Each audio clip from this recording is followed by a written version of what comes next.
13 సంవత్సరాల తర్వాత ప్రధానమంత్రి అయిన తర్వాత మోడీకి విషయం అర్థమైంది విదేశీ మారకద్రవ్యాన్ని ఎలా తగ్గించాలి అనేది. విదేశీ మారకద్రవ్యం తగ్గించడం ద్వారా డాలర్ రేటును మన కంట్రోల్లోకి తీసుకురావడం ఎలా, అలాగే అంతర్జాతీయ జరుగుతున్న పరిణామాలు, యుద్ధాలు, అనేక ఆర్థిక అస్తవ్యస్త పరిస్థితుల నుంచి దేశాన్ని ఎలా కాపాడాలి అని ఇప్పుడు మోడీ ఆలోచిస్తున్నట్టుగా మనకు కనిపిస్తుంది. ఈ నేపథ్యంలో ప్రస్తుతం మనతో మాట్లాడడానికి, అంశం గురించి మాట్లాడడానికి, ఎందుకు ఇన్ని సజెషన్స్ ఈరోజు మోడీ 12 ఏళ్ల తర్వాత మా భారత ప్రజలకు చెప్తున్నారన్న విషయం మనతో మాట్లాడడానికి కప్పర ప్రసాద్ బీజేపీ అధికార ప్రతినిధి మనతో మాట్లాడడానికి లైవ్లో సిద్ధంగా ఉన్నారు. ప్రసాద్, ఎలా అనిపిస్తుంది ఇన్ని సంవత్సరాల తర్వాత మోడీ ఇంత చాలా కీలకమైన సబ్జెక్ట్ని, చాలా కీలకమైన అంశాలని హైదరాబాద్ వేదికగా భారత ప్రజలకు చెప్పడానికి మీరు ఎలా అర్థం చేసుకుంటారు? మీకు 9+ టీవీ ప్రేక్షకులందరికీ కూడా నమస్కారం. ఒకటే, మోదీ గారు దేశ ఆర్థిక వ్యవస్థను గాడిలో పెట్టేటువంటి క్రమంలో, విదేశీ మారక నిల్వల్ని పెంచుకునేటువంటి క్రమంలో ఈ సూచనలు చేయడం జరిగింది వారు దేశ ప్రజలను ఉద్దేశించి. అంటే ఇప్పుడు పరిస్థితులు యుద్ధం కారణంగా అట్నే బయట నుంచి వచ్చేటువంటి ఏవైతే ఆయిల్ కానీ, బంగారం కానీ, ఇతర విదేశీ వస్తువులు ఏవైతే మనం తీసుకోవాలో, మనం తీసుకోవడం వల్ల మన డబ్బు విదేశాలకు వెళ్తా ఉంది, తద్వారా మనకి ఇబ్బందులు ఎదురైతాయి అనేటువంటి విషయాన్ని వారు చెప్పడం జరిగింది. దీన్ని ప్రజలు కూడా అర్థం చేసుకుంటా ఉన్నారు. అంటే ఈ దేశంలో ఉండబడేటువంటి ప్రస్తుత పరిస్థితుల దృష్ట్యా ఆయిల్ వాడకం తగ్గించడం కానీ, లేదా పెట్రోల్ డీజిల్ వాడకాలు తగ్గించడం కానీ, బంగారాన్ని కొనుగోలుని నియంత్రించడం కానీ, ఇవన్నీ కూడా అవసరం అని చెప్పి వారు సూచించారు. ఆ సూచనల్ని ప్రజలు కూడా అర్థం చేసుకుంటా ఉన్నారు. కాబట్టి ఆయన చేసినటువంటి సూచనను మనం పాజిటివ్ గా అర్థం చేసుకోవాలి. దేశంలో ఆర్థిక వ్యవస్థను గాడిలో పెట్టడం, రాబోయేటువంటి రోజుల్లో యుద్ధం ఎప్పుడు అంతమవుతుంది, ఇంకా ఎంతసేపు కొనసాగుతుంది, ఇప్పుడున్న పరిస్థితులు ఏంటి అనేది అంచనా వేయలేనటువంటి పరిస్థితి ఉంది. కాబట్టి మనమే కొన్ని ఆర్థిక పరమైనటువంటి క్రమశిక్షణని తీసుకోవడం మంచిది అనే ఉద్దేశంతో మోదీ గారు ఇచ్చిన ఈ సూచనల్ని భారత ప్రజానికం సానుకూలంగానే తీసుకుంటుంది, భారతీయ జనతా పార్టీ కార్యకర్తలు కూడా సానుకూలంగానే తీసుకుంటా ఉన్నారు. సో బంగారం గురించి చాలా కీలకమైన ప్రకటన ఆయన చేశారు. బంగారం కొరకపోవడం వల్ల భారతదేశంలో, కానీ బంగారం అనేది భారతీయులకి సెంటిమెంట్తో కూడుకున్నది, అది ఒక దివ్యత్వంతో కూడుకున్నది. బంగారానికి భారతదేశానికి విడదీయరాని సంబంధం ఉంది.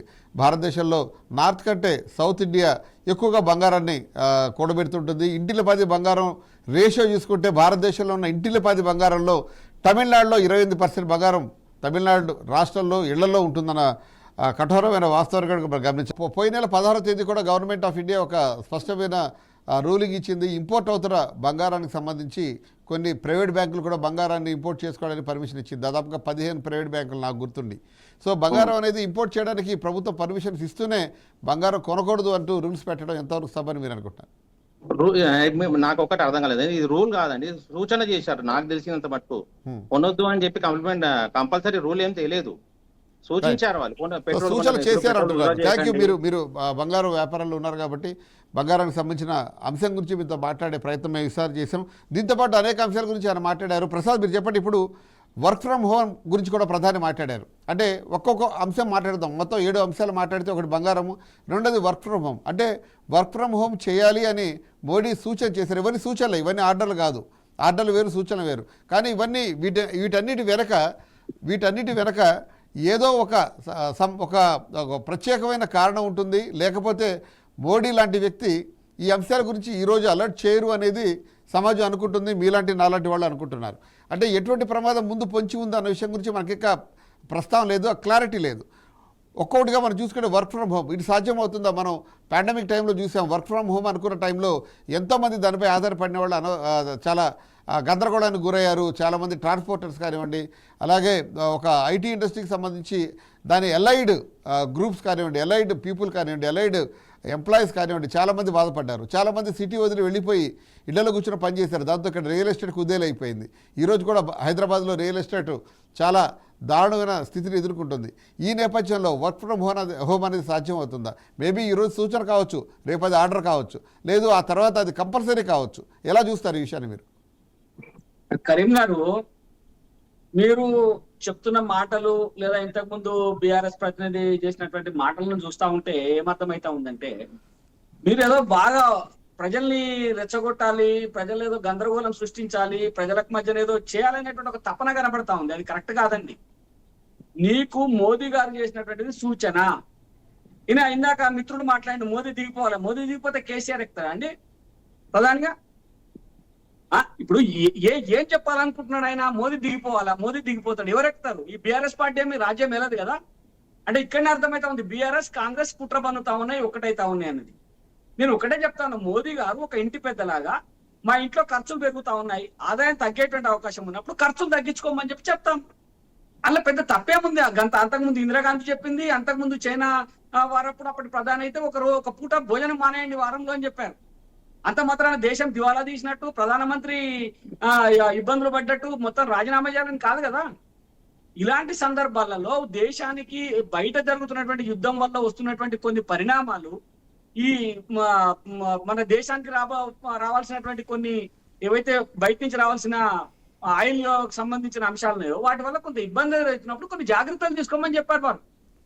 ఇక్కడ ఆదేశాలు జారీ చేయలేదు, జీవోలు జారీ చేయలేదు. ప్రజలకు ఒక విన్నపం చేశారు, ప్రజలు వింటారు, ఆయన మాట వింటే ప్రజలు దాన్ని నమ్ముతారు. మాలాంటి వాళ్ళు ఓకే మేము మోదీ గారు చెప్పింది కాబట్టి వింటాం, వినము. తొక్కకు రానేటోడు తింటా అంటే తినమంటాం, నాకేం ఇబ్బంది? వద్దురా బాబు తొక్కకని చెప్తాం.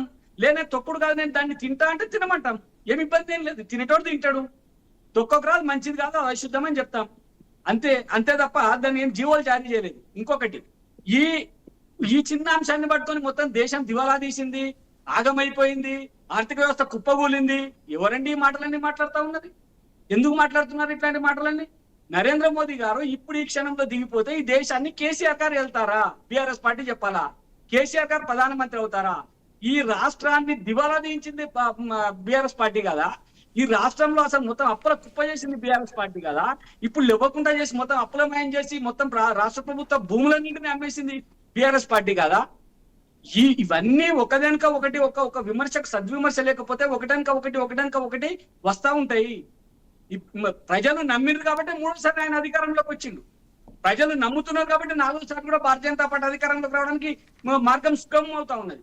ప్రజలు నమ్మిరు కాబట్టి ఇలా దేశం నుండి 80% రాష్ట్రాలలో భారతీయ జనతా పార్టీ అధికారంలో ఉన్నది. కాబట్టి నేను ఒకటే చెప్తా ఉన్నా, ప్రధానమంత్రి నరేంద్ర మోదీ గారు ఒక సూచన చేసిండ్రు. దేశానికి రాబోయేటువంటి విపత్కర పరిస్థితులు కొన్ని కనబడతా ఉన్నాయి, యుద్ధం వల్ల కొన్ని ఇబ్బందులు ఎదురవుతున్నాయి. కాబట్టి బయట దేశాల నుంచి ఏవైతే మనం దిగుమతులు చేసుకుంటున్నామో వాటిని కొద్దిగా తగ్గిద్దాం, విదేశీ వస్తువులను కొద్దిగా తగ్గిద్దాము, స్వదేశీ వస్తువుల్ని మనం పెంచుకుందాం అని చెప్పి సూచన చేస్తే దాన్ని పాజిటివ్గా తీసుకోవాల్సింది పోయి రకరకాల విమర్శలు. మరి ఈ రకరకాల విమర్శలు చేసే వ్యక్తులను ఏమనాలి? తగ్గించుకోవడం మనం చెప్పడం, మంచి నూనె వాడడం తగ్గియండి, అది ఆరోగ్యానికి మంచిది, దేశానికి కూడా మంచిది అని చెప్పినారు. దానికి కూడా పొడిగుట్టు మీద ఈకలు చెప్తారా? ఇప్పుడు ఆరోగ్యంగా ఉందని చెప్పినారు, దానికి కూడా ఇబ్బంది, మేము ఆరోగ్యంగా ఉన్నామని చెప్తారా?